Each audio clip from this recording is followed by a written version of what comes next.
The snow is getting ready to fall out there again tonight in West Michigan. We did get a brief reprieve today, but it won't last long.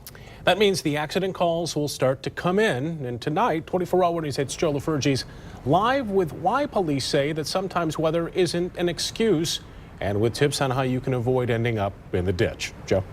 Hi, Brian. Stu, take a look at I-96 near the East Beltline. Traffic, especially this rush hour traffic, moving along quite well right now. But if we get that snow Kyle's talking about, this will probably be a much different scene later tonight, and of course for that commute tomorrow morning. Now, if you slide off, that officer that responds to your call for help may give you some sympathy, but he'll probably give you a ticket as well. It was a frightening sight caught on camera. A pickup truck flies off an icy US 31 near Montague last week. The driver and passengers were lucky. No injuries, no tickets. Other drivers haven't been as fortunate, especially when it comes to those tickets. Wasn't me, it was weather. Right. And that's not an excuse. It's not an excuse. Troopers from the Rockford Post wrote some 80 tickets between Wednesday and Saturday. Blaming the weather may not get you too far. The troopers will tell them, well, we've been here now for 5 minutes, 10 minutes, a half an hour getting your car pulled out. There's been 200 cars go past us, and they somehow managed to stay on the road. So you've got to keep your car under control. And keeping control is possible, even under bad conditions. It's about what happens if all the guys around you make a mistake. We took to the road with Jungle Survival Drivers Training owner Randy Rand.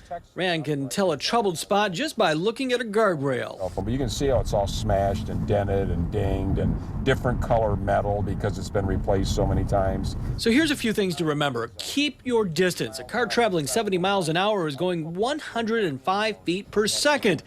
It takes the average driver a second and a half just to hit the brakes. I'm doing over 155 feet before I hit my brakes at 70 miles an hour. What can you do? One thing you can do is anticipate, take precautions before you get into a situation you can't get out of. A driver going over 5 to 50 and over, they don't slow down when it's icy and snowy until they feel they've almost gone off the road. Then they get scared and they slow down. But most of them happen going underneath an overpass, usually on a curb, or going over an overpass on a curb. Worst thing you could do is hit your brakes going off the road. Because if you hit your brakes, you're going to pivot over that front end, and that's going to whip that back end of the car around, and you're going to flip over every single time. And here's another piece of advice from state police. If it's that bad out, you don't have to go anywhere.